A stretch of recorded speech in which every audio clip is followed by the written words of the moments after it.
I'm going to talk tonight a little bit about the history of the UFO phenomenon in terms of how the government has responded to it. And then from there, I'm going to give a possible explanation as to the source of the UFO phenomenon. And when I say a possible explanation, that just means it's a theory. That doesn't mean that's, the correct answer. And at the end of this, I'll have a question and answer session. And you can ask questions about anything. It can be about the government's role, it could be about the theory I present, or it could be about MUFON, about whatever topic you'd like to ask questions about. Oops. Okay, I'm going to start off.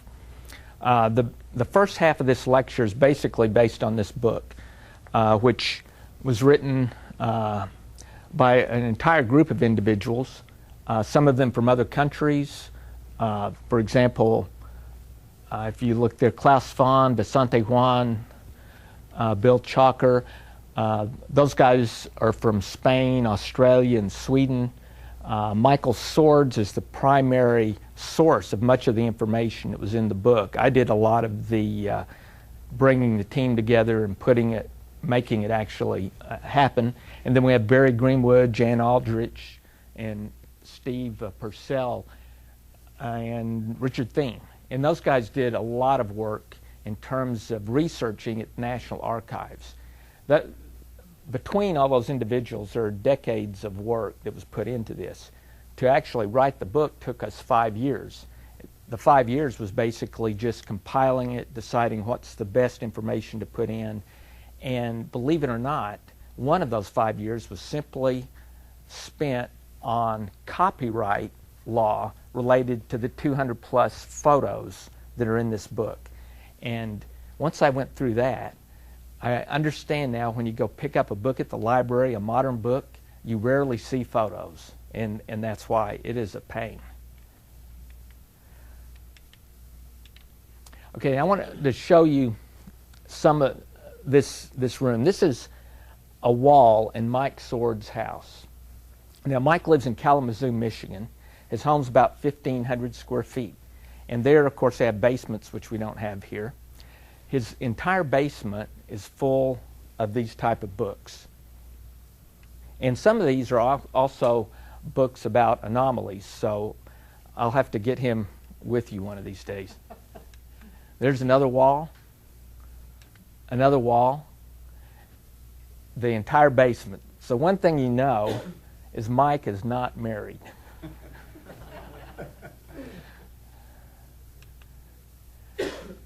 The UFO phenomenon, it goes very far back in history, but the modern phenomenon, where we're having many, many reports, began in World War II. That's the beginning of the modern UFO phenomenon. In 1944, there were reports of what they called then Foo Fighters. Those were both on the Pacific theater as well as the European theater. Military pilot reports came in as far away as Japan, some of them of objects on radar moving at speeds of 800 to 900 miles per hour. So what did the government do? They sent this physicist from UCLA, David Griggs. He was their MIT microwave radar expert. So when World War II ended, first he went to Europe. He interviewed the various German scientists and German pilots, and he asked them, what are these Foo Fighters? Because we thought maybe it was some type of new technology the Germans had developed. And so it was a concern to our government. Their answer was, well, we thought they were your. And so he goes to Japan, same answer. They didn't know what they were. They thought they belonged to the United States. Now, at the end of World War II, we went and got every German scientist we could get, because during the Second World War, the best scientists in the world were Germans. They weren't Americans, they weren't Russians, they were Germans. And Russia and the United States rushed to Europe to take out every German scientist they could get and bring them to their country. So when in 1947, General Nathan Twining, behind all this information in this conclusion he drew, before he drew this conclusion, their concern with UFOs was, okay, did the Russians get some German scientists that we did not get that developed these new UFOs for them? Because these started showing up in 1947 in the continental United States. So once these were analyzed, at this point in time, late 1947, this is what he says: the phenomenon is real, it's not visionary, it's not fictitious. So that's a U.S. general saying, we know they're real, we know that they're not our imagination. That's based on radar data and pilot reports. Second thing he says, these objects approximate the shape of a disc, and they appear to be about the size of a man-made aircraft. And lastly, he says their operating characteristics show extreme rates of climb, great maneuverability, and they appear to be evasive when we spot them from our aircraft or from our radar. So if you put yourself back in 1947 in the shoes of the United States Air Force, we just finished the Second War in Europe. The Russians have these great German scientists just as we do. The first thing you're going to think is, okay, this is a potential threat to the country because this could be something that the Russians have developed. So the immediate thing the U.S. Air Force did is they said, okay, our job is national security. So they created Project Sign in 1948.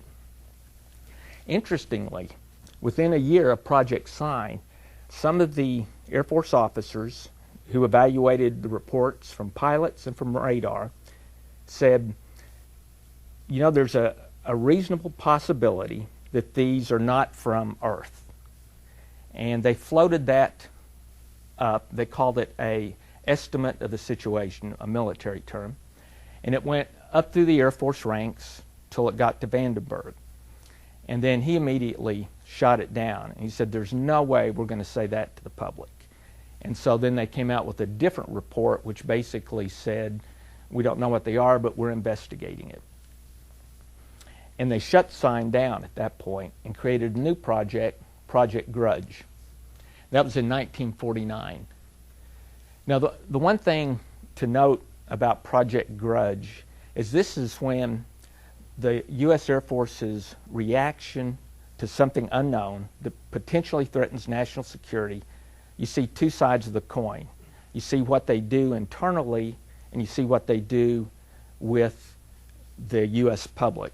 It's very similar to what you see today, for example, in the Snowden situation, right? There's what we really do, and then there's what we tell the public we do.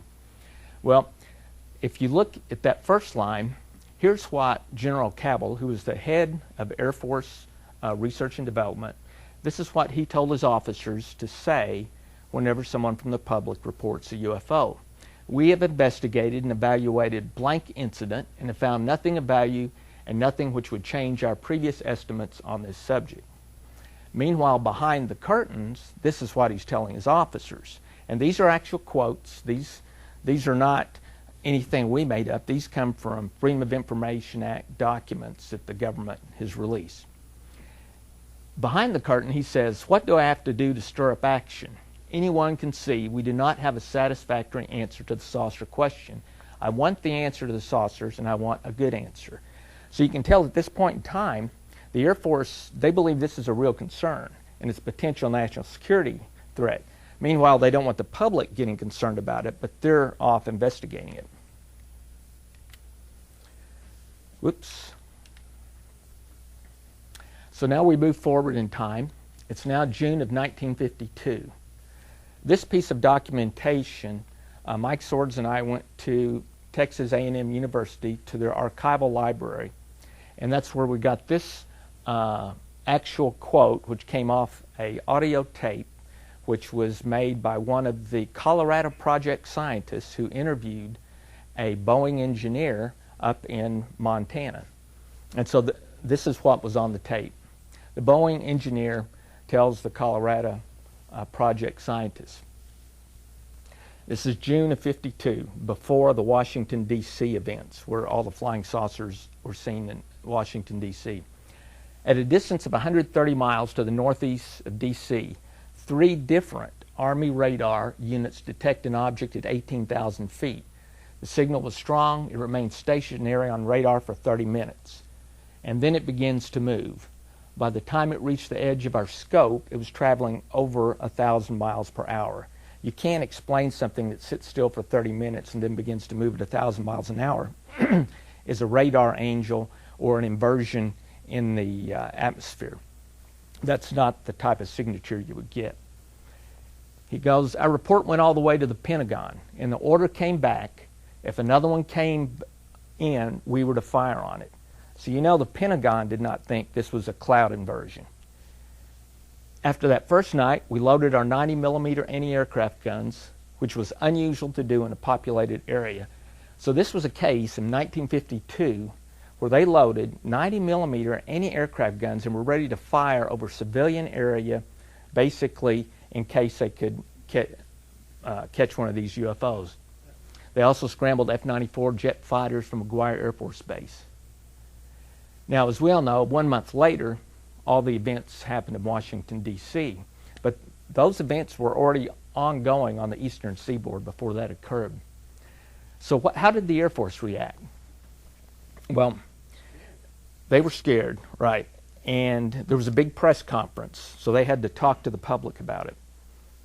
So General John Sanford, he was the chief of Air Force Intelligence. He has a press conference basically to try to calm the public.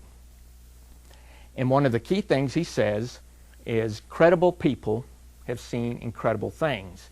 The reason he said that was, on the one hand, he's trying to say we don't need to worry about it, but on the other hand, he does not want to say that the people that saw it were crazy. So that's why he came up with credible people had seen incredible things. So how did the Air Force react at that point? Well, you know, when you have an event that's occurring over Washington, D.C., that goes all the way up to the president.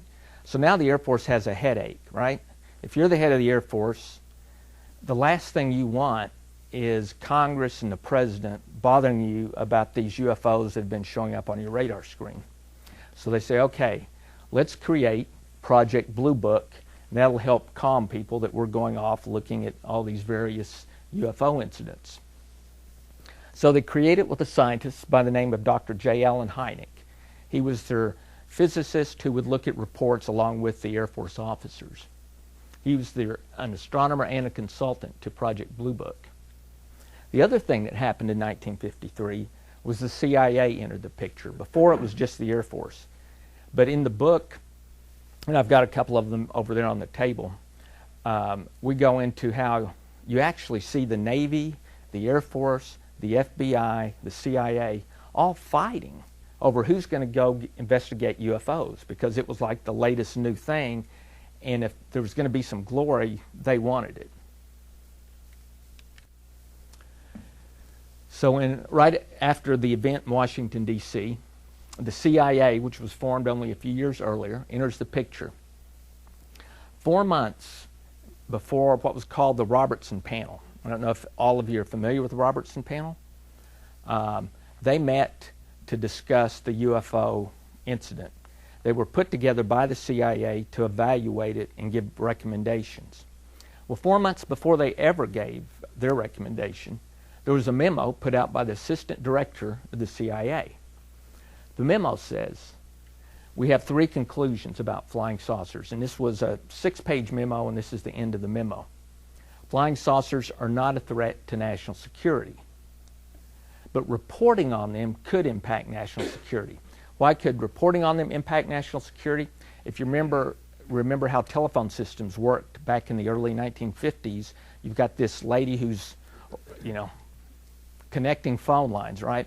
So you get a lot of people calling, like with what happened in Washington, D.C., you overload the phone lines, and now if you had a critical calls, let's say the Soviet Union was attacking the United States back then, now your phone lines are jammed. So the CIA is saying all these reports that we're getting over telephones could threaten our national security, although we don't think the flying saucers do. Second thing he concludes, we need to create programs to train military personnel in how to observe them. Well, that's kind of strange, right? On the one hand, he says they don't threaten national security, but hey, just in case, let's learn how to observe them properly. And then third, let's create programs to debunk flying saucers before the citizenry. And that's actually what he said. And he's saying that because he doesn't want the telephone lines jammed. So he said, if we don't want them jammed, let's get the public to forget about these things and quit calling us about them. So 4 months after this guy writes this memo, the Robertson panel's put together. It's led supposedly by an impartial group, and on January 14th they meet. By January 16th they've totally investigated the UFO phenomenon, and they come up with basically those three conclusions. So you can kind of tell what happened. So the 1950s, what were they characterized by with the government? The debunking of the UFO reports by the Air Force. But despite all that debunking, interesting cases continued to go on. I think one of the most famous cases of all time is the RB-47 bomber. That's a case where the RB-47 was our state-of-the-art bomber. The R meant it was a research plane. So it was like today's AWACS. So it had all our state-of-the-art equipment. Well, one of these AWACS-type aircraft was flying out of the Gulf of Mexico up towards Kansas. As it's going across the state of Texas, they pick up a UFO. They see it visually. They pick it up on their radar. Ground radar picks it up. And this is probably one of the best cases that's very difficult to refute because this goes on for 2 hours. It's not like they saw it for a moment and then it went away. The Project Blue Book file on this case was never found. The only reason we know it is the pilots were interviewed. And that's how we know this case actually exists. So the 1950s, here's the way it ends. It ends with a guy by the name of Major Donald Kehoe. He was a Marine major who had a passion to go figure out the UFO phenomenon. And he dogged the Air Force constantly. And he dogged Congress about it. So the 50s end with the Air Force having a ton of grief because there's now congressional investigations about are they doing their Blue Book job right on UFOs.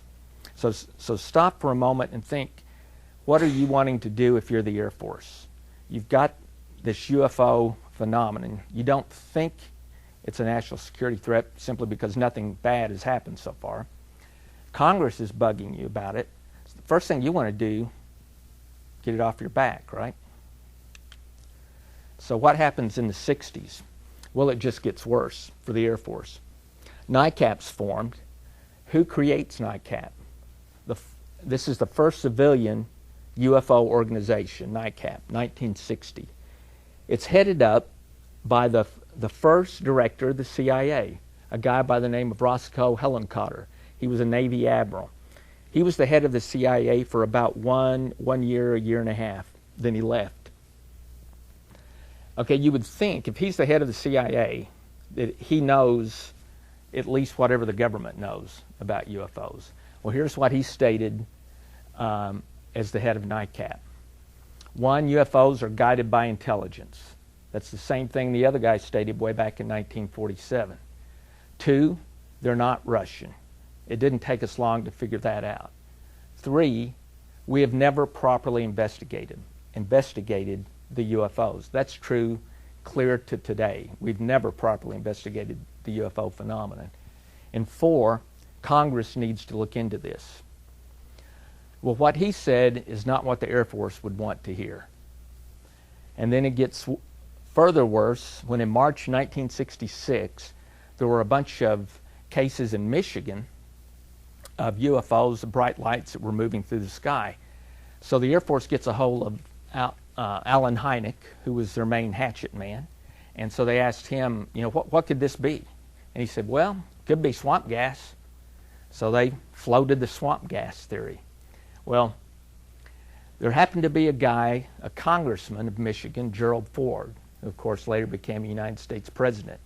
Being the good politician he was, in his constituents, he was very upset that the Air Force was telling them that they were seeing swamp gas. He's bombarded by letters from the public, we did not see swamp gas.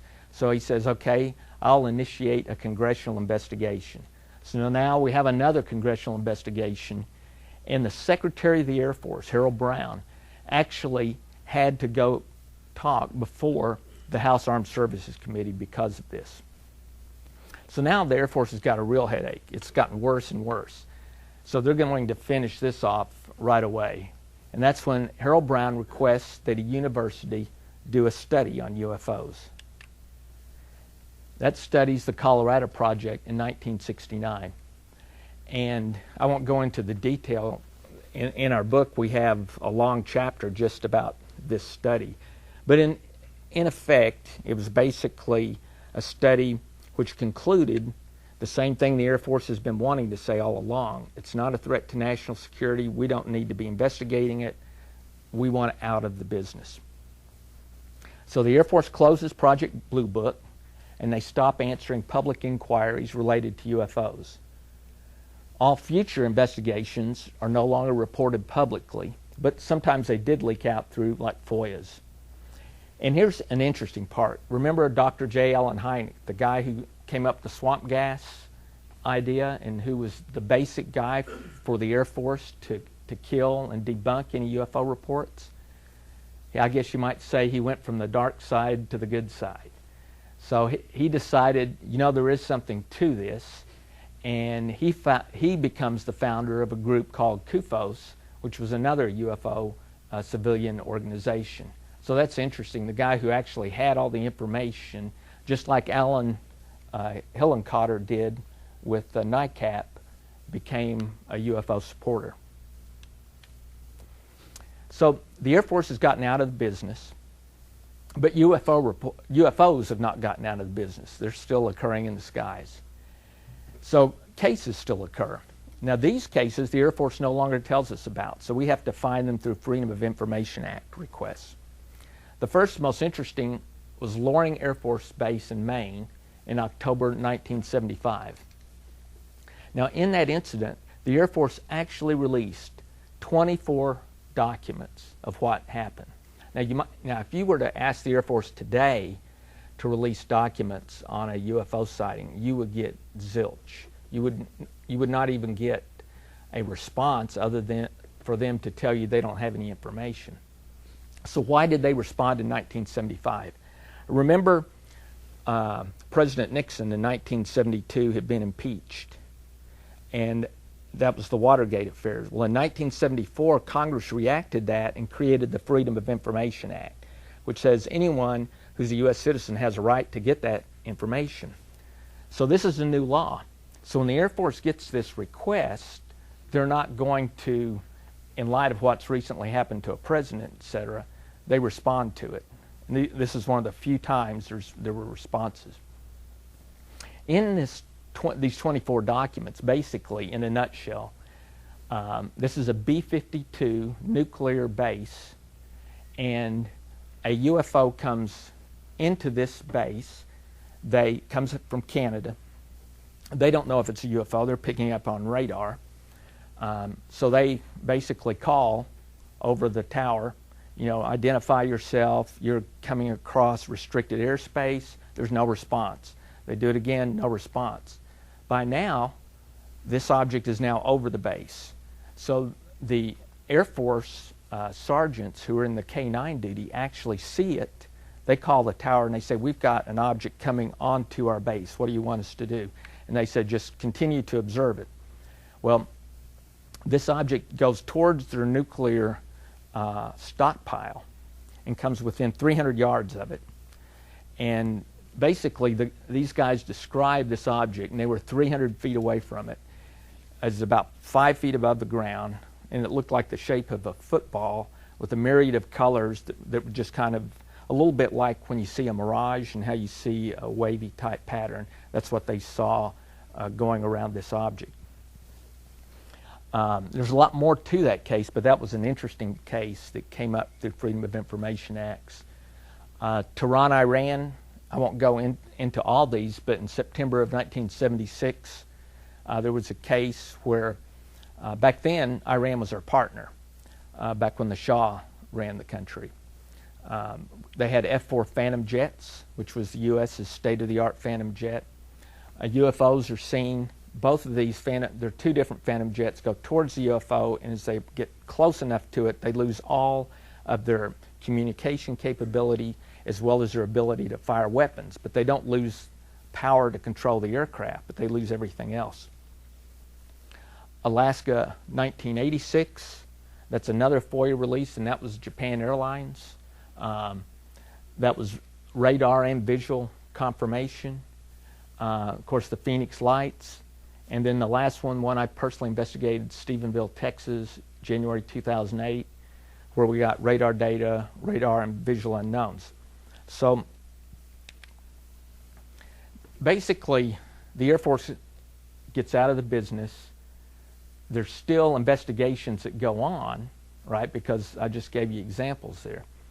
And to kind of highlight it, this is actually a document that came out of the Military Intelligence Journal Quarterly. And this kind of sums up a little bit of what, if you were in the Air Force, what you're going to hear. This guy basically, and this is to new officers, it says, sometimes in his career, each pilot can expect to encounter strange, unusual happenings which will never be adequately or entirely explained by logic or subsequent investigation. The following article recounts just such an episode as reported by two F-4 Phantom crews. So he goes into the Iran case. But this is in the Military Intelligence Journal telling Air Force officers, sometimes you may see it basically saying, sometimes you may see a UFO and we don't know what it is, and investigations will never tell us anything. So I'm going to drop out of this real quick, and I want to kind of just give you a quick feel for my view of where the Air Force is in all this. All right? They care about national security.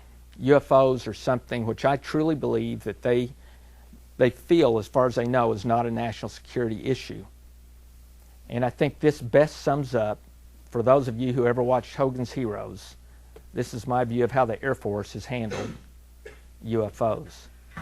Sergeant Schultz sees nothing. I see nothing. Hears nothing. I hear nothing. Knows nothing. I know nothing. I know nothing. So what exactly does he do? That's very much my view of how the Air Force handles UFOs.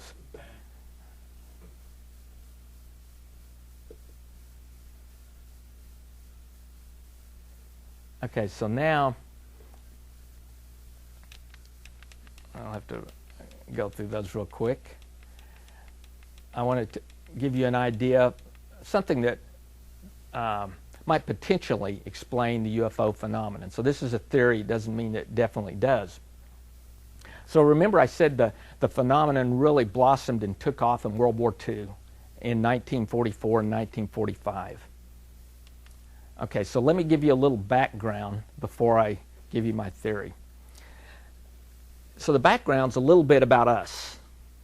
So in other words, to know possibly what is it about UFOs, we have to think a little bit about ourselves. There's a word that pretty well, I think, explains it, and that's this word, anthropocentric. I didn't go look for the biggest word I could find in the dictionary, but this word basically means it's our tendency to feel we're the center of everything, that we're important. And if you look at the history of civilization, that's the way we've always felt. It started off with the Earth was the center of the universe. And then in the 16th century, Galileo forced us to move, well, okay, the Earth's not the center, the sun's the center. And that took a while. And it wasn't just the church that crucified Galileo for that. It was the scientific community of the time also. That was just a thought that no one wanted to hear. But it finally took ground. Well, it wasn't even until the early 20th century that telescopes told us we're not even the center of our own galaxy. And that's what we used to think in the 18th and 19th centuries. So in the early 20th, okay, well, we're not the center of our own galaxy. Still, we believe that as a species, at least we were unique and that our solar system was unique. So 20 years ago, though, that came crashing down. In other words, scientists argued for a long time that our solar system was unique. This is not the way all solar systems have developed. Well, within the last 20 years, we know now that our solar system seems to be pretty comparable to the way all solar systems develop. So what's happened? The discovery of extrasolar planets. In 1992, the first extrasolar planet was discovered. That was 22 years ago. By December 2009, over 400 extrasolar candidates were known. By February 2012, the number had increased to 2,321 candidates, and by December last year, we were at 3,603 extrasolar planets. And without going into the detail of how we determine that, the methods we use are very specific. So there's many more planets than that number, because we use methods that only can look at a very small slice of the pie. But just in that slice, we've already detected 3,600 planets beyond our solar system. So now the uniqueness of our solar system stripped away. So we're no longer unique in terms of a solar system. So now what's left? Well, are there any planets like Earth? Maybe we're the only one that has life on it. Well, in September 2010, the first Earth-like planet was found that existed in a habitable part of the solar system. Seth Shostak, a noted SETI astronomer, he estimated in all likelihood there at least are 30,000 inhabitable worlds within 1,000 light years of the Earth. Think about that. 30,000 potentially habitable worlds within 1,000 light years. And our galaxies around 100,000 light years across. So that's just a very small snippet of our galaxy, and there are billions of galaxies. So now the only ingredient we need is water. Okay, if you look at all of these objects, the one in the center, the moon, we know there's water on the moon. On the far right, several of Jupiter's moons have oceans that are miles thick full of water. So it's starting to sound like water is not so unique, right? Comets have water in the lower right photo. And in the lower left, there is a photo that's part of the Orion Nebula. And there are some gas nebulas there that generate more water than the Earth's entire supply every day. And in the far left is a newly forming solar system, and they've detected water in that solar system. So now we know water is not something unique to our world or our solar system or other worlds. So then here becomes the question. So is there intelligent life on any of these worlds? Or is this the only intelligent life there is? Well, the SETI organization was created because scientists believe it is likely that intelligent life may exist on other worlds. Not only do those scientists believe that, but the United States thinks so because we're already investigating interstellar travel. NASA and DARPA, which is the Defense Advanced Research Project Agency, that's a military organization actually, launched a symposium in Orlando in 2011 asking scientists to present papers thinking outside of the box on how do we do interstellar travel? How do we keep people going for that sort of distance? So when people say it's not possible to make it to the stars, we're already looking at how do we make it to the stars. Research on the possibility of warp travel through space has been begun by NASA. The National Space Society has actually published a roadmap to space colonization of the stars. So I'm not saying it will happen in 50 years or 100 years or 150, but what I am saying is that it's realistic to believe that interstellar travel, even for us, will be possible someday. So the question I always ask, and this one always gets me with the SETI guys, is, okay, we believe life exists out there. That's why we're spending money with radio telescopes looking for it, right? Okay, so we're all right with that. We don't have a problem that there's intelligent life out there. But if you ask, did the intelligent life get here? Could it go from there to here? Now we have a problem. And that doesn't follow logical thought processes, right? Just because we do not know how to travel fast enough to get to another star system in a reasonable period of time does not mean that someone else does not have that capability. This goes back to that, however you pronounce that word, anthropocentric thinking, where it's always about us. We're thinking about ourselves. So how do we detect water? We can use water spectra. This is an example of this is an actual protoplanetary disk showing the spectra on, it's actually AA Tauri, and where they detected water in another solar system.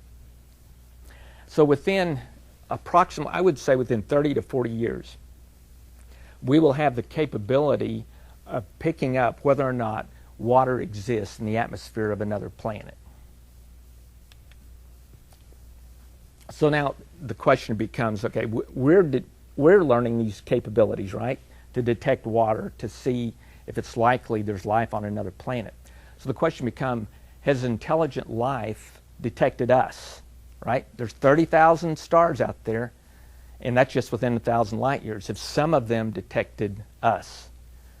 Okay, let's take a civilization only 30 years more advanced than us, which is where we'll be in 30 years. They get, with the same type of technology we have in 30 years, they would be able to see artificial lighting beginning in the 1930s and 1940s. That's a photo of the Earth at night. Okay. Now with spectra, you can determine if the light you see is normal natural light or it's artificially produced light. Okay, so a civilization 30 years more advanced than us, looking at our planet back in the year 1930, when we were first lighting up our cities, would have detected there's someone that lives on this planet, right?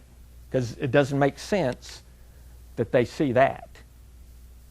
And now they may not see this actual photo, but with the spectra, they'll see the spectra of this light.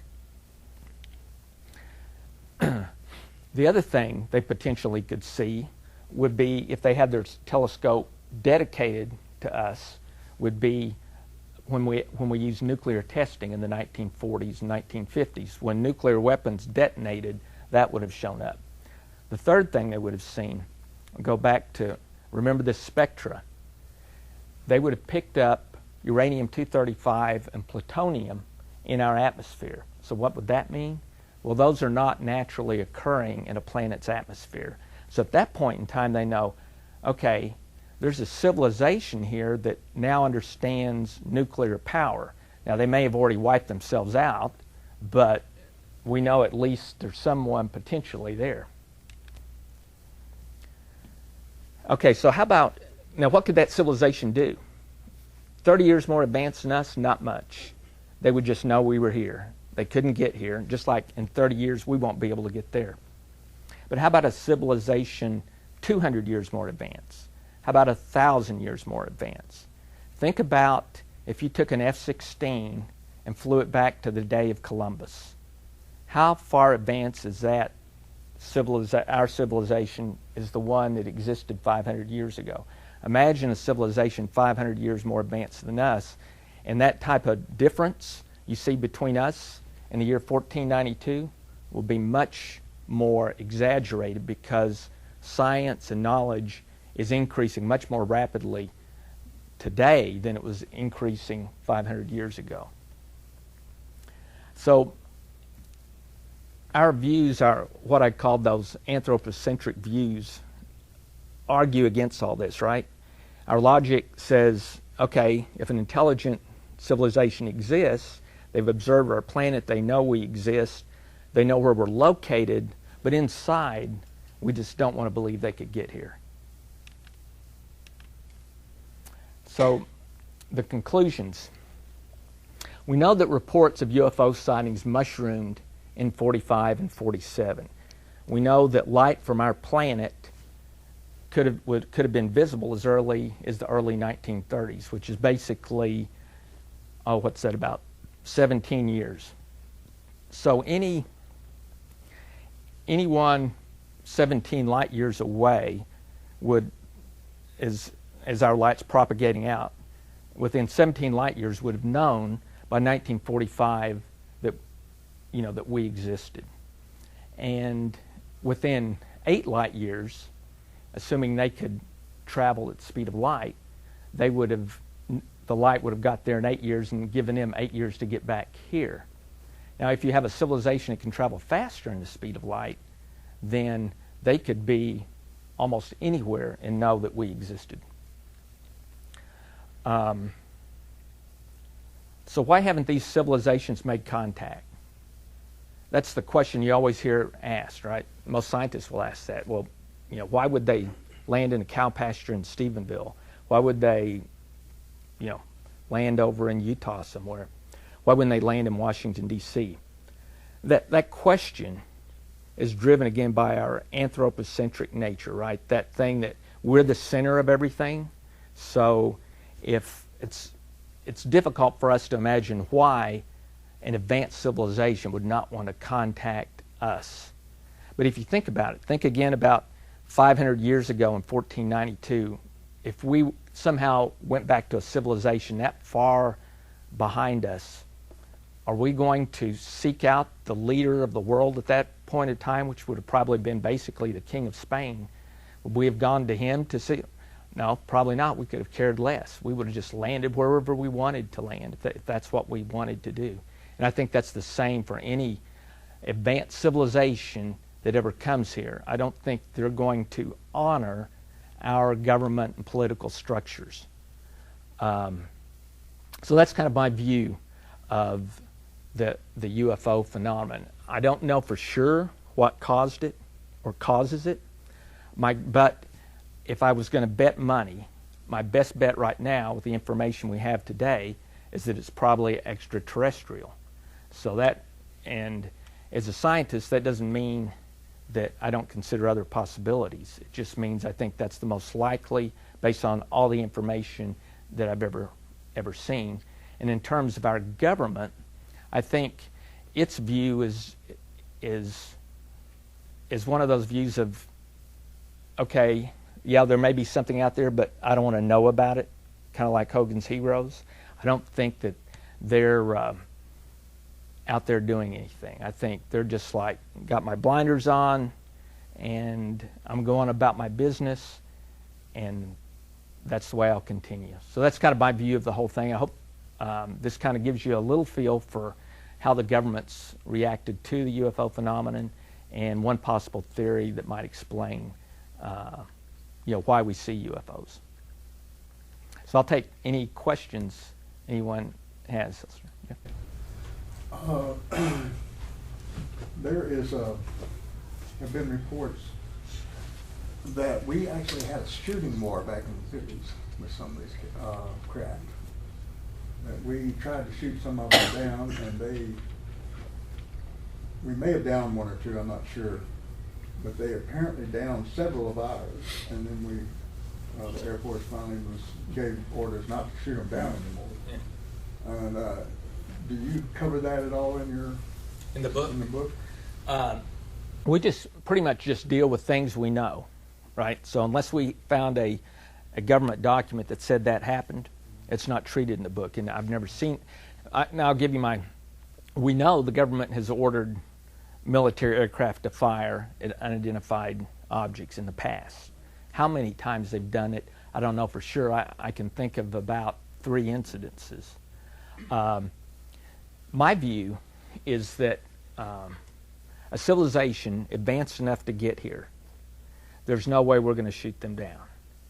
And I doubt that they even are concerned if we try. It would be similar. I don't know if you guys, there was a case in Brazil where there was a tribe that had never actually come into contact with humans, well, not humans, civilized society, and a helicopter spotted these guys. Well, they were chucking spears at it, and of course those guys didn't fire back at them, right? But no need to do that. And that's my view of what it would be. A civilization 400 years advanced us, we pose no threat. And the only thing we can hope is that they're friendly. Yeah. Are you familiar with, and if you are, what are your thoughts on, and I know this is probably not covered in your book, but what are your thoughts on like people like Charles Hall and Phil Schneider and their reports and deep underground military bases and all these supposed, you know, I don't know if you could call them conspiracy theories on basically that aliens are living here on Earth and they're working with the CIA and, you know, Groom Lake and Area 51 and all that kind of stuff. And Right. I'm familiar with what you're talking about. do you believe there's any credibility to any of that? I've looked at it and I haven't seen anything that makes me believe it. And then outside of just looking, you know, not having seen the type of evidence would make me believe it. And I'll tell you, I'm pretty conservative on the topic, right? So, but at the same time, I think in shades of gray. So there's always, I believe there's, you know, that I'm not necessarily always right? But my view is any civilization capable of getting here, if they wanted, whatever they wanted to do, if they wanted to do something, they don't have to confer with our government. They would just do what they wanted to do. I mean, it would be like us going back 400 or 500 years in time, dealing with civilization that far back. We're not going to, you know, be with the, you know, the Spanish conquistadores trying to figure out what we're going to do to the French. We would just do whatever we want to do. That's my personal view of it. Yeah. On YouTube, it shows where NASA scientists claim that their warp program, that they actually are able to, I mean, they're claiming they have warp ships, but they have a program where they're able to go past warp 10. Have you heard anything like that, or what's the status of the program now? The power source doesn't seem to be a problem now. So. There are definitely papers written on how do you develop warp technologies. They say they have it. It's believed, but I think that, like the warp 1, 2, 3, 4. That's, I mean, other than that coming from a term they use in Star Trek, I don't know of any scientific, you know, basis for calling something warp 1, 2, 3, or 4. Right. They're saying they don't have a problem of going 100 times, you know, the warp or the speed of light, rather. Yeah. 100 times that. They were having a problem with the power source, but they figured that out now, and they don't have a problem with it. Right. So it's unlimitless what they can do now. Yeah, I haven't seen anything that convinces me that we have warp technology. That's, you know, I haven't seen anything to convince me of that. Other than, you know, we have worked on it in terms of there's papers on it. Yeah. Can you expand more on your Stevenville? You just put a little blimp in there. Yeah, actually, I have a whole presentation on Stevenville. Let's see, tell you a little bit about. Take it. I guess what I would like to, I'm interested in is a Field Investigator. You went up there, so what was expand on what you saw as a Field Investigator? Okay, that's a good question. Stevenville is about 16,000 people. Their main commodity is dairy farming. There's a small college there at Tarleton State. And when you know, I talked to the people that had seen these objects. And really, they're just like us, ordinary people. And they're not saying, oh, I saw a UFO from another planet. They didn't say that at all. What most of them say is, okay, here's what I saw. Can you tell me what I saw? That's what they want to know. They want to know, what did I see? And when the Air Force, you know, tried to say, oh, you saw F-16s, that just, I guess, pissed them off, for lack of a better word. Because F-16s fly over Stephenville on a routine basis, 3 or 4 times a week. These people see F-16s constantly, so they know what F-16s look like. So that really got them upset when the Air Force said, oh, you may have seen F-16s, or you may have seen a commercial airliner that reflected light from the sun, and they're looking at something low altitude at night. So, and the other thing you get when you talk to them is, you know, it's one thing to investigate on paper, but when you talk to people, and just one after another, and they say, this is what I saw, I mean, this is, you know, this is matter of fact, you know, then you know, it really makes you feel like, okay, there definitely something was seen. So then the question becomes, okay, could it be some plot, could I come up with a plausible explanation of what they saw? And I never could. I couldn't explain away what they saw because this took place over 4 hours, and there were actually over 27 witnesses. And I'll give you a little added statistic here. 90% of people who see a UFO will not report it. So when 27 saw it, there were probably 200 to 300 that saw it, but only 27 reported it. And it wasn't like they all saw it at the same time. It was just like one after another across a 4-hour period, across different geographic areas. This covered an area of about 30 to 40 miles and another 20 to 30 miles. So in my mind, there's no doubt something happened in Stevenville. Was it just one, or was there a series of... I think there was more than one, is my personal opinion on it. And the really neat thing about Stevenville is I went and got the witness statements, right? So I've got all that. I ordered the radar data. It takes almost 4 weeks to get the radar data. When the radar data comes back, the first thing I do is I don't go look for UFOs. I say, okay, where were all the F-16s? And I plot the F-16s out of Carswell, their entire, so I know where the F-16s are every minute. Then I go look at the witnesses, and I say, okay, where was this guy located? What did he say he saw? Okay, what does the radar say it sees? And the best one was the constable. I mean, he says, okay, there's an object southwest of my home, and he describes, you know, the lights, and then it goes overhead, and then he sees it move to the northeast. He just describes it, he didn't mean this literally, but he just says at the speed of light, it was so fast, it's just like, shoo, gone. Well, I look at radar data, and, you know, at the same time that he says he saw it, here is an object southwest of his home. 2 miles southwest of his home is an object on radar, and it's just barely moving like he said. But then, all of a sudden, you see a blip, and the next blip, you know, as the radar's, it's going every 10 seconds. The next blip on this thing is clear past Dublin. He lived in Dublin rather than Stephenville.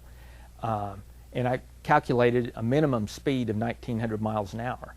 So, I mean, it was like, what's the odds of that you would have, you know, you pull radar data and radar matches what your witness is saying. So, in my mind, there's no doubt that that happened. You know, it's just a question of what was it. Yeah. Robert, was there any tangible evidence, like burn marks in the field, cattle mutilations, or anything like that? No, there was no physical type, because there was never a landing. The only evidence really was the witness reports, over 20 some odd witness reports, and the radar data that confirmed it. And the only people who ever saw a physical object other than the lights in the sky were 3 policemen who drew a diagram of an object they saw. And the policeman never would go on the record. And he had a good, and I asked him why, and he had a good reason. He said, well, the next time I show up in court, for example, if they're on a drunken driving case, the defense attorney's going to go, okay, you stopped my guy and he was drunk, right? And you're the guy who reported a UFO. You know, and so he's like, I'm not going to, you know, go on the record on this. But he sent me the drawing and a description. Here's what was really neat about it. He said, okay, this thing is the size of a city to 2 city blocks. And he goes, I don't know if it was a disc, a triangle, or a rectangle because it was so big, all I could see is the edge. But what really made it, and he goes, and I turn on, he said, the thing starts to move away. And so, I'll get a pin out here to show you. He said, well, when it moves away, it goes like this. And then goes away like that, which is totally non-aerodynamic, right? So if this policeman was going to make up a story, You know, I'm like, okay, well, why would you make that one up? Why wouldn't you go shoom like this, right? Instead, it turns vertical and moves away. And he picks it up on his radar gun at 27 miles an hour as it's moving away. So 27? Yeah. I'm going to jump back to him because he had his hand up a little earlier. Sorry. You said you have the radar tracks for the actual object. Did it head, because I've heard several reports, and I think I even saw something on it, that it actually headed towards Crawford Ranch. Yeah, we had multiple tracks. And on radar it didn't show up. They're saying that it went that way and it was some time period and it left that way. So they're saying that it probably actually landed at Crawford Ranch. Yeah, I don't think it landed. But it's actually there's no doubt there was an object that went from southwest of Dublin to Crawford Ranch because we had over 148 radar hits on this object. Its speed varied, but its average speed was 47 miles an hour. And, okay, so there's one point where its speed jumps to over 500 miles an hour in one sweep of the radar. So that it could have jumped more than that, right? All you know is when the radar comes around next time, it's gone somewhere that would take you'd have to travel at a minimum speed of 500 some odd miles an hour. And then it slows back down suddenly again. Well, I finally found a witness who saw it near Crawford Ranch. It was a husband and wife. They were out bicycling. They were headed home, something they did almost every night. And they said it was right around 8:30, which matched the time our radar said this object was headed towards Crawford Ranch. And they said they saw a very bright object in the sky. And both this husband and wife were pretty knowledgeable of the sky because I asked them, where's Orion, the Orion constellation? They were familiar with the Orion constellation. They were familiar with what's the brightest planet and the next brightest planet, so they knew Venus was brightest, then Jupiter. And so they described this object as roughly the brightness of about 6 Jupiters just stuck together in a line. So in other words, it had more angular size in the sky than Jupiter, but it was that level of brightness. So they said they see this object dropping down towards Crawford Ranch, and they're 1.5 miles from Crawford Ranch. They live real close to it. They can see it from their home, and they've seen helicopters land there all the time, you know, when the president comes and goes. So the object is dropping down, and then they said before it gets to the ground, all of a sudden it just makes a right angle turn, and they said 1 to 2 seconds it's just gone. So that was... Okay, well, what I was told, I'm not going to say what they're saying that Putin was at Bush's place that weekend, and he was actually showing him what we had. That was the whole escort with the jets and everything, which they denied at first. And then Yeah. They, I don't know. I guess somewhere people just start making these stories you up. don't know for sure. You don't know for sure. Well, the president. What I do know for sure is the jets weren't down there escorting because I tracked the jets on radar, and the jets were going on a normal military route from Carswell Air Force Base, where they always travel, and they went into their military operating area, and I could see them doing. Their exercises, they're just flying around like that, and then they head back. So they never were anywhere near. Why they near. denied them at the first? Pardon? I wonder why they denied them at the first. I don't know for sure why they denied that there were any F-16s in the area. It's one of 2 possibilities, right? One, it's intentional. Second was their public relations officer actually didn't know. I mean, that is a reasonable possibility. But to me, it doesn't really make any difference why they denied it, because the fact is the jets were there and there's unknown objects that were in the same area. Now, the thing that really puzzles me is that this object that's headed towards Crawford Ranch, right? The F-16s come within 2 miles of it. Now, they're not, it's like going like this to the southeast, and they're going from northeast to southwest. And it's just like they're ignoring it. It's like, doesn't make them any difference. And I sent a Freedom of Information request to NORAD. And so in the letter, I said the president wasn't there, but I said even so, there is a no-fly zone around the Western White House. And I said, I've got this object on radar headed right into a no-fly zone. I think you guys might want to be concerned about that. And so he replies back and says, we checked with the Western Air Control District, and we see no indication of that. So I wrote back and I said, well, maybe I'm wrong, but if you would like to have your radar experts get in contact with me, I'll be glad to show them what I have, and they could explain why this is not what I'm seeing. And I never did hear back from him. But he was there. I remember that unofficially he was there, doing such a big deal back then. Yeah, I don't think the president was there at the time. He was there. I remember it clearly. Trust me. I Okay. remember the whole CNN, the whole bit. People didn't know until it came. Oh, okay. I'll get back to you. Better get Smiles. And of course, I want to ask 2 or more questions, but the first. No. The first one, regarding the Robertson panel, the CIA's Robertson panel, one of the things that intrigued me was Jacques Vallée's claims about what he called the Pentacle Memorandum that he discovered in J. Allen Hynek's possession, which indicated that there was a separate line of research being conducted by the CIA.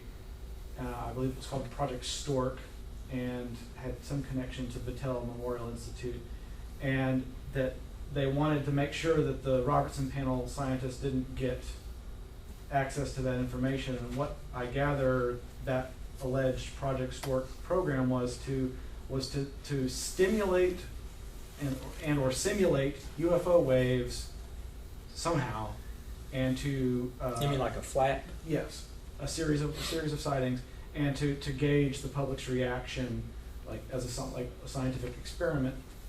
And considering other governmental agency and military documents that talk about the potential for psychological warfare use of the UFO subject, it's always really intrigued me, this possibility that could be one key to the understanding the puzzle. And even one of MUFON's recent heads, James Carrion, that was the conclusion that he came away with around the time of being the head of MUFON, that the UFO phenomenon was intimately connected somehow to the field of psychological warfare. And I'm wondering what your thoughts are on that. I mean, that wouldn't mean that UFOs couldn't be extraterrestrial in origin, or some other even more exotic origins. But I'm just wondering if what your thoughts are. No, what you said makes sense with what was going on at the time, because I know that the CIA did look at it in terms of, okay, could we use the same phenomenon against the Soviet Union? In other words, initiate, like if we were going to do a strike against the Soviet Union, initiate like a UFO waves, and then that would tie up their phone systems and allow us an advantage in a nuclear strike. So I can believe the CIA looked at that, but I don't think that explains the phenomenon. But I'm sure they probably, had someone go off and look at that, just kind of like they also looked at remote viewing, right? They said, okay, let's see, can we go do that? And so I think they look at a lot of different possibilities. Let's see. I had a thought while you were describing the characteristics of the craft over Stevenville.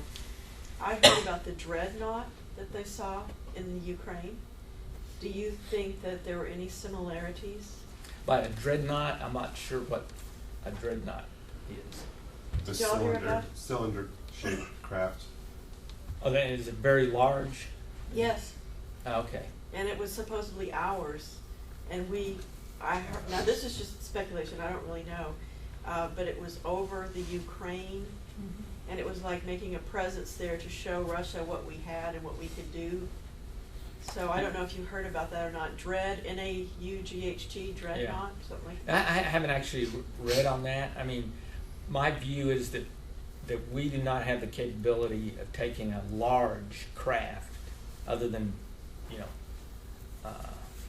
balloons, and allowing it to basically hover, you know, a large scale craft.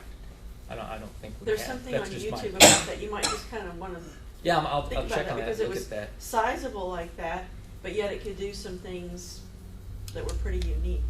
So now I'm thinking, wow, what if what they saw was a dreadnought and it was its rollout or something? Yeah, Mark. You said that you're on the Star Team. Could you just describe a little bit about like how long you've been on, what you do, how many people are on, and just kind of go into that a little bit, and who you report to, and if those reports always make it back to the public? Or Oh, okay. The Star Team at MUFON is supposed to be if you had a real unusual situation, like a flap, or let's say an object actually touched down. So then you would initiate the Star Team. I don't think our Star Team has been initiated within the last year, because there haven't been any flaps, and there hasn't been a credible touchdown case where we could go get our hands on like dirt samples, things like that. I've been on the Star Team, I guess, since about 2000, since it formed, which I think was 2008 or 9. It was basically formed when, Bigelow. We created it back in the days of Bigelow, and we've kind of continued it on. When Bigelow was funding MUFON, if you had to go travel someplace, then you know your expenses were covered. Now, if in Star Team you have to travel somewhere, it's just on your own dollar. and how many people are on it? I think Fletcher, a guy by the name of Fletcher Gray out of Houston, heads up. He's the Star Team manager. I think there's probably around 20. That'd be my guess. I don't know the actual number. It could be 30. And so like when y'all were doing that and y'all have a report, does that go to Bigelow? When he was funding it, did it go to Bigelow, or does it come back to the public? When Bigelow was funding it, our reports went into our database, so we had them, and I believe Bigelow had access to those. So any report we created, he had access to. But there wasn't a separate report for him that the public didn't have access to? No, but the public doesn't have access to MUFON final reports. It has access to the initial report the public sends in, but when a field investigator goes out and investigates it, he may write up a 5-page report, and that report the public doesn't have access to. And part of that is because you have the name of the individual, his address, the exact latitude, longitude of where it happened, so you could go locate the witnesses, and a lot of them want to remain anonymous. If a witness was said, is there any kind of policy to where they say, if you say to a witness, would you be fine with this being public? I'm just trying to kind of wonder, because other people are kind of a little so frustrated sometimes that the best case is it's like they like to hear more. Right. Okay. So one thing we've done, because that is a problem within MUFON, is, and we started this last year, at each of our conferences, we send out the top 10 cases of the year, and we're going to do that again this year. So I actually run that sub-team. So what we do is I've got 5 people, and once a month we divide up a full month's worth of cases. And MUFON gets about 6,000 cases a month. So you divide those up with 5 people, so you're looking at, over 1,000 potential cases. And we don't look at every one of those because we look at them 3 to 4 months after they happen, after the field investigators have investigated them. So the ones where the field investigator says, oh, this is a known object, we're not going to, just because of the numbers, we're not going to go verify that he was right. We're going to say, okay, I'm not going to look at that one. We go look at the ones where the field investigator says it's unknown. We don't know what it was. So we look at all those cases. So that might be in the course of a month. Oh, I'm sorry, I said 6,000 a month. I meant 600. It's more like 600 a month, not 6,000.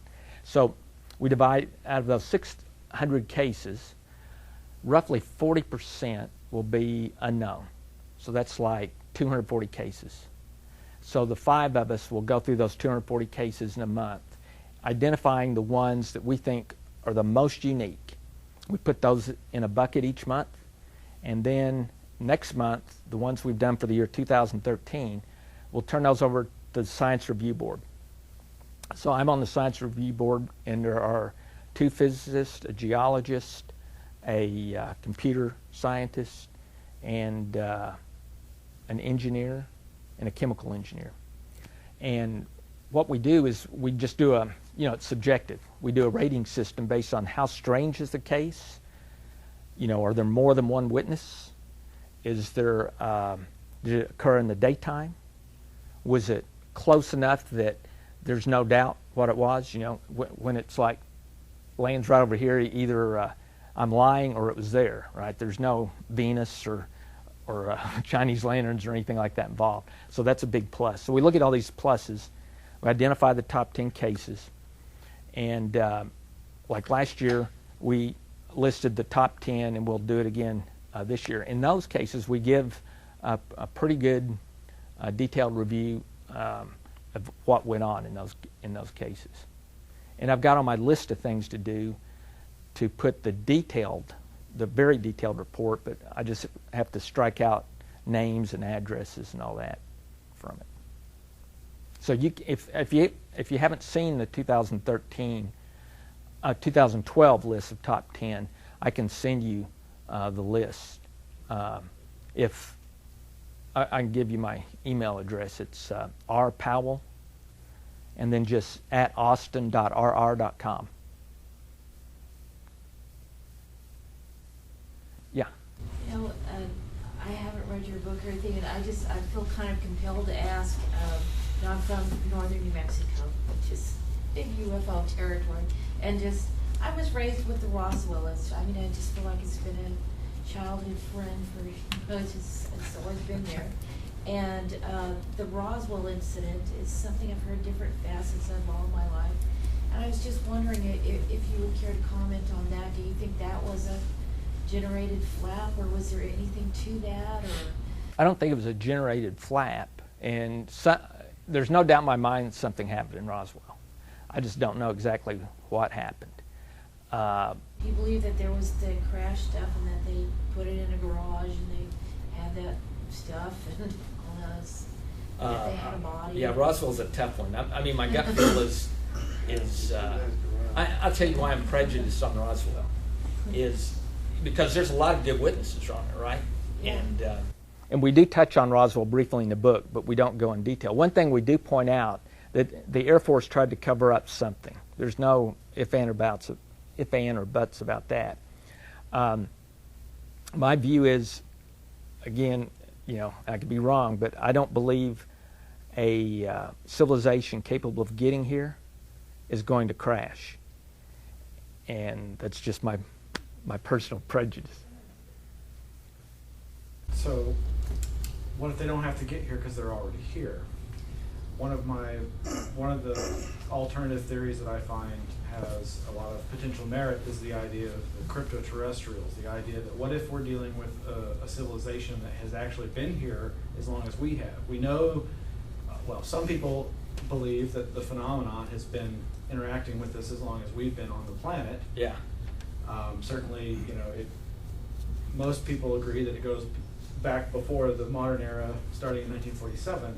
So, and a number of researchers have commented that it almost seems like, and this could just be the anthropocentric, we're only casting our imagination on this Rorschach blob and speculating as to what it could be in terms of our own current cultural, technological milieu, but it almost seems like the descriptions of the objects and the craft, or whatever they are, always seem to be just beyond the technological ability of the culture, the technological level that's witnessing it.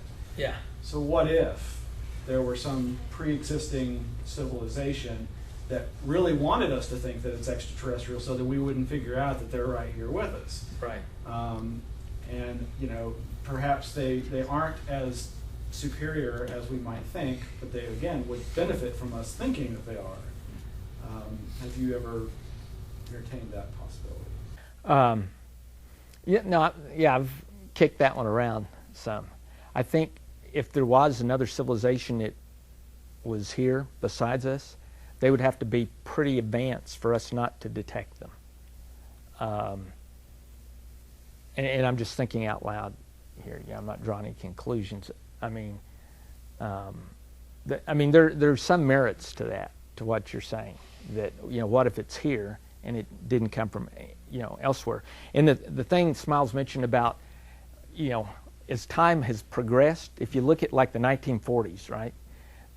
They were going like 800, 900 miles an hour. And then all we could do was maybe 400. Well, now you get into more modern times and they're going, in the 60s, they were going 3,000 miles an hour, right? And it's like they're always just a little ahead, which it's like, why? Well, if, that doesn't really fit with the extraterrestrial model. It's like, why aren't they just wherever they're at? Why isn't it just like zip instantaneous? Why this? So that's a good point. Now I'm not sure. That's probably my second favorite theory behind the extraterrestrial. But one of the things that makes me wonder about makes me think the extraterrestrials, there's so many different shapes.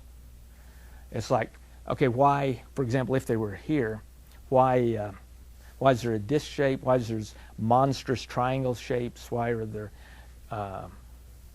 there's pentagon shapes or square shapes? Descriptions of the entities ranges. Could be, yeah. I'm going to get this guy back here ahead of. Right. I came in a little late, so I might have missed this, but maybe not. Since I realize you're very cautious in what it is that you say, but it would seem to me as if MUFON, as an organization, has been somewhat moribund in terms of the lines of inquiry that they're willing to follow, insofar as that, on the one hand, I think it's pretty well understood that the government, at least facets within the government, have been covering it up for some time. However, MUFON also has the view that unless it comes from government, well, then it can't be truly legitimate. And while I'm all for filing as many FOIA requests as possible, we all think, and obviously know, that the really juicy documents, they're never going to release to you, which would imply that you're going to have to get your information from other sources. The level in which MUFON is basically riddled within the board of former Air Force military men, and I would argue certain intelligence agencies, would imply that MUFON itself could perchance be involved in some degree of psychological warfare and cover-up. So do you have a question? The question that I have for you is that you don't look at the abduction phenomenon as being legitimate, I'm assuming, including that which would have what you might call evidence, okay, that was, Roger Lear just died, but there was there is some hardcore evidence that's available that would suggest that there's something going on there. Right. But yet Okay. MUFON never addresses these things when they come up, any more than it addresses, say, things such as whistleblower testimony, Right.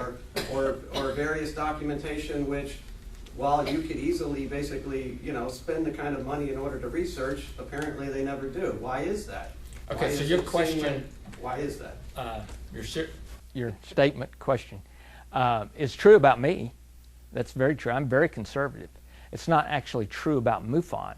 If I could make MUFON, they would be like me. But MUFON is actually we have an abduction program. Kathy Martin, whose aunt was the lady in the abduction in New Hampshire, the very first one back in 65? Yeah, yeah. So she's the head of MUFON's abduction research. So MUFON is a very loose-knit organization. There's a national group, and then you have all the state groups, and it's not centralized. And I'm on the very conservative end. What I use the term conservative, but being very it takes a lot of evidence to convince me, right? There's people in MUFON that are clear on the other end, and then there's others that are more in the center part of it. So there's no CIA or government guys within MUFON. If they are, it would be me, because I'm the most conservative. The rest of them are to the left of me. But, yeah. I think what you were saying earlier about the Roswell thing, I think your thinking is flawed, because we blow up craft by mistake all the time. So you're saying that these beings are flawless, that they don't make mistakes?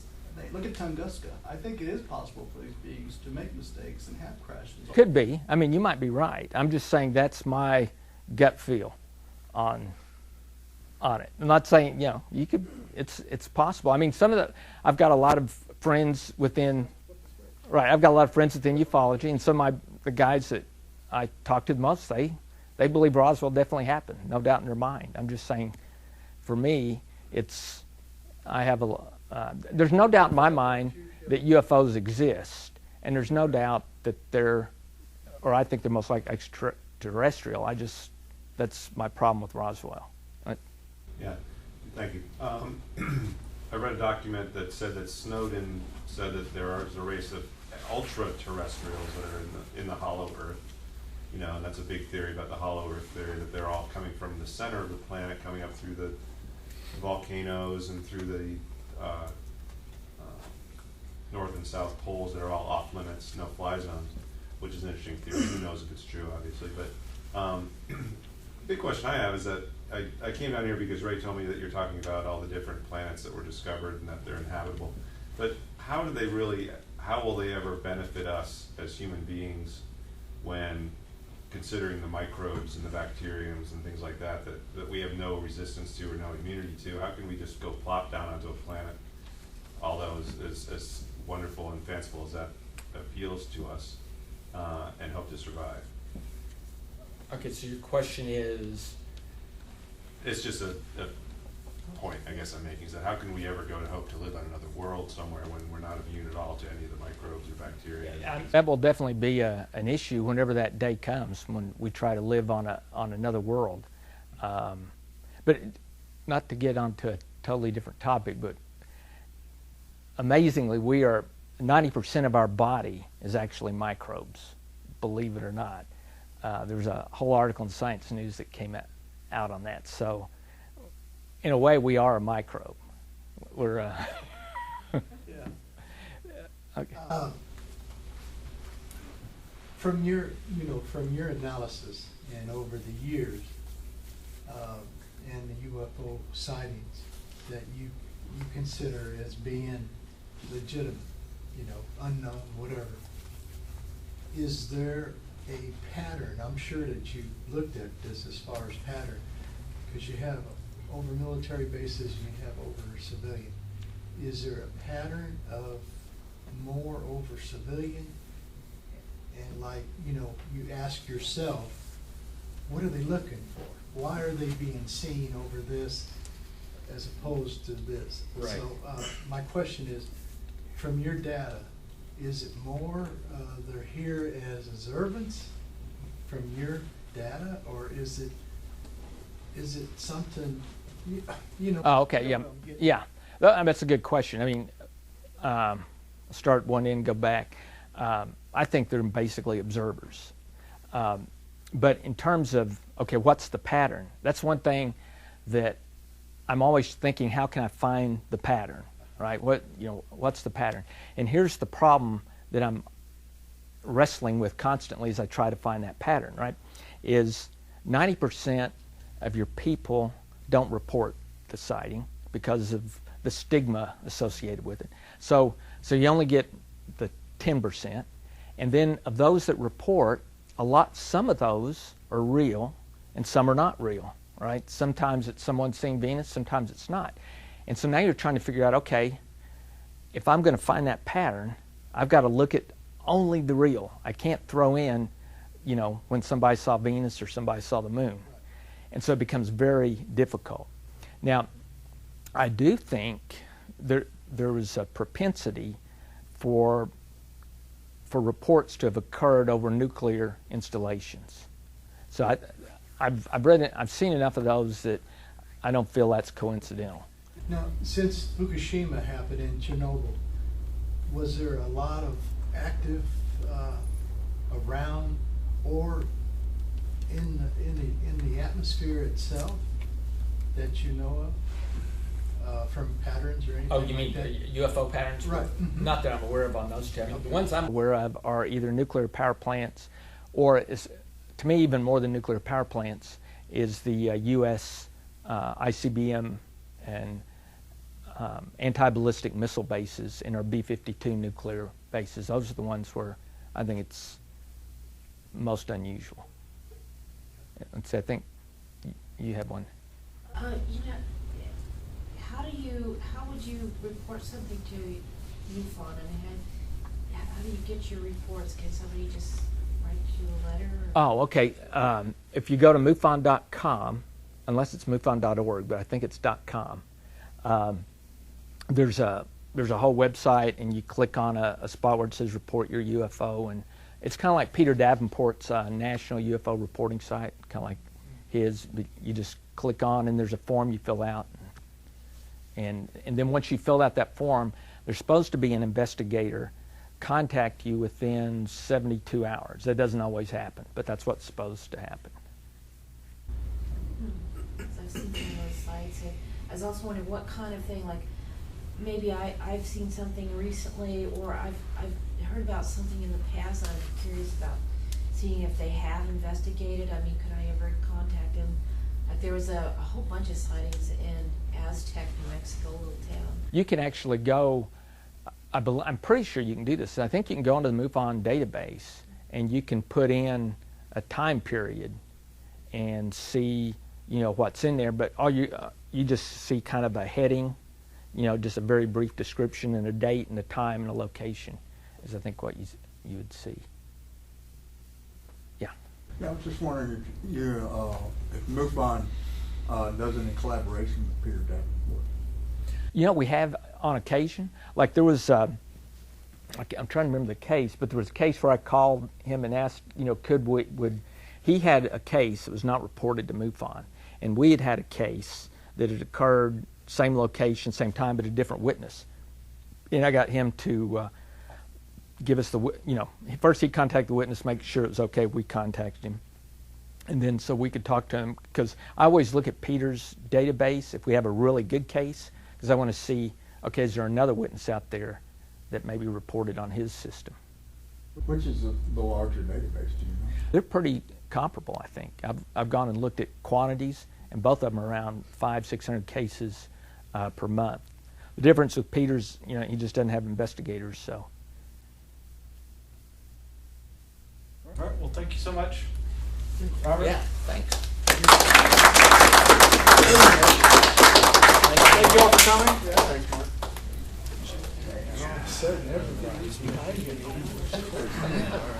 What's up? The first Saturday. Yeah. Fourth Saturday. Well,